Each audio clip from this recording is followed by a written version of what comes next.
Preferisce fare intervento chirurgico, poi radioterapia, o preferisce fare chemioterapia prima? Dottore, mi dica lei, io sono nelle sue mani, la mia vita è lì su un vassoietto, mi dica lei cosa che c'è di meglio. Quindi che scelta può fare un paziente che non ha la conoscenza personale della sua malattia e delle possibilità terapeutiche che ha? Il rifiuto alle cure.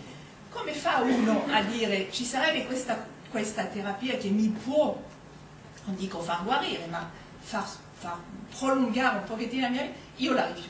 Se la rifiuto è perché dentro è già morto, dentro il trauma della diagnosi l'ha già fatto morire dentro, allora non voglio più fare niente. Guardate che ho rifiutato anch'io, ho passato 24 ore a dire che cosa mi curo a fare, che il tumore è inguaribile. Se mi curo starò malissimo e comunque non me lo possono eradicare. Poi, grazie al cielo, la testa ha ripreso un po' di ragionamento, non sarò guaribile, però sono curabile, per cui curiamoci e vediamo quanto tempo si dura. Diritto al testamento biologico lo vediamo adesso, questo diritto rivendicato dai sani per i pazienti, e diritto all'eutanasia, sempre diritto dei sani per queste cose. I pazienti in realtà, io ho confrontato tantissimi pazienti ammalati di cancro, ma non solo quello, perché recentemente ho incontrato anche tantissimi pazienti affetti, diciamo, da altri tipi di malattie. In realtà i pazienti vogliono rispetto. Io sono malato, ma non è per quello che sono, come dire, qualcuno che si può far attendere delle ore in un ospedale su una seggiolina per fare una visita, ho il diritto alla mia privacy, al mio pudore. Io questo chiedo al sistema sanitario. Che la libertà di cura non diventi uno scarico di responsabilità. Signora, lei ha questo, potrebbe fare A o B, la paziente ha scelto B e adesso muore perché ha scelto la terapia sbagliata. Se avessi scelto A, magari adesso, a chi scherziamo?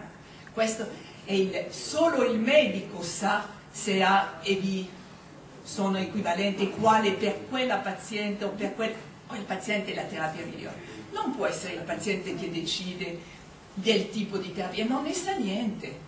Per cui il medico lo deve indirizzare per forza a quello che considera in quel momento lì la terapia migliore. Non togliamoci, diciamo, dalla responsabilità che uno ha, se no che cosa serve farsi anni di studi, di congressi, di aggiornamento se poi è il paziente che sceglie. Che l'informazione, il famoso consenso informato contro il quale io sono assolutamente contro perché non è informato. È stato fatto un'indagine, quanti pazienti dopo aver firmato il famoso fogliettino hanno capito? Beh, meno del 30%. Vuol dire la maggioranza ha detto dov'è che devo firmare? Come in banca, no? Firmi lì, ecco, firmo lì, fatemi quello che ritenete più giusto per me, rapporto di fiducia. Io malato vi do la mia vita e voi cercate di farne il meglio possibile. Se non c'è questa fiducia, lo vediamo nel corso della malattia, ma lo vedremo ancora di più al momento della morte. È chiaro che senza fiducia dobbiamo avere le carte, le leggi, le firme. Con la fiducia questo dovrebbe essere minimizzato al massimo. E vuole non essere lasciato solo. Si diceva la solitudine nella morte, c'è una grande solitudine anche nella malattia, in tutto il percorso terapeutico, diagnostico-terapeutico. La famiglia aiuta, ma il paziente comunque è solo a dover affrontare il tutto. E questo, secondo me, il sistema sanitario ha un'enorme carenza da questo punto di vista qua. Si salta da uno specialista all'altro, il medico, diciamo, di famiglia non capisce più niente di tutte queste nuove tecnologie e il paziente è completamente solo.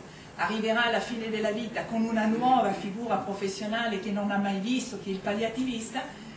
Come fa a creare negli ultimi mesi di vita questo rapporto che deve essere fondamentale? Lui sa tutto di me, sa tutto della mia malattia, di come io vorrei morire, quando è una persona completamente sconosciuta alla famiglia e al paziente. I diritti richiesti dai sani è il diritto a una morte degna, no?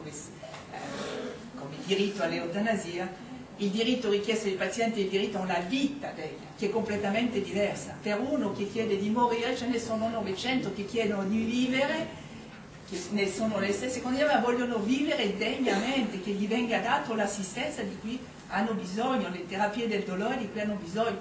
Non possiamo accentuare tutta l'attenzione su quell'1% o l'1 o 1000, insomma quello che è, che vuole morire. E per gli altri cosa facciamo?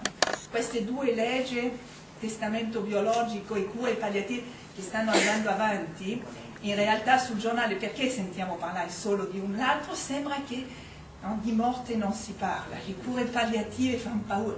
Guardate che io sono malata e ci passerò, probabilmente prima di voi, però ci passeremo tutti, non voglio adesso venire qua a darvi la brutta notizia che siamo tutti mortali. E quindi è una legge che dovrebbe interessare molto di più della legge del testamento biologico. Sul testamento biologico io voglio i tempi, perché chi è che mi dà i tempi qua? Un minuto. Voglio solo dire che siccome si cambia completamente parere sulla vita e sulla morte da sano e da malato, il testamento biologico secondo me è pericolosissimo. Io personalmente sono allieva di professor Veronesi, l'ho sempre seguito nella sua, diciamo, parte filosofica, il diritto a morire, ero difensore dell'eutanasia fino alla malattia. Del testamento biologico l'avevo anche scritto e poi, ammalandomi, ho cambiato completamente.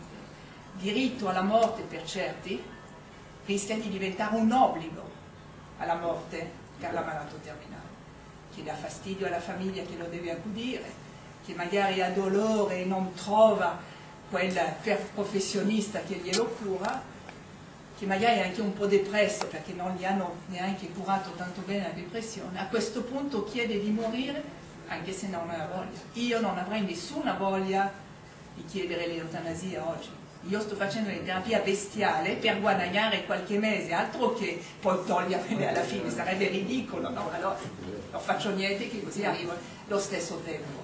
Allora chi ha lottato per avere il diritto per vivere non può alla fine chiedere di morire, però sono la prima, probabilmente se le condizioni non saranno, come dire, adeguate, probabilmente lo devo fare, ma mi giuro che sarà assolutamente contro la mia volontà.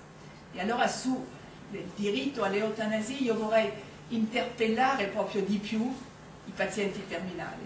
Nel nostro istituto la dottoressa Carla Ripamonti vi ha fatto l'esempio, lei ha seguito 40.000 pazienti terminali di cancro nel reparto di cure palliative, solo 2 gli hanno chiesto di morire. Uno con una cura della depressione è tornato indietro su questa sua decisione e l'altra paziente si è ammazzata, 1 su 40.000, contro 1 su 3 che chiedono l'eutanasia per cancro terminale in Olanda. Quindi credo che questo ci obbliga a un minimo di riflessione. Se c'è l'eutanasia, il paziente, la società, tutto lo spinge comunque il paziente a chiedere.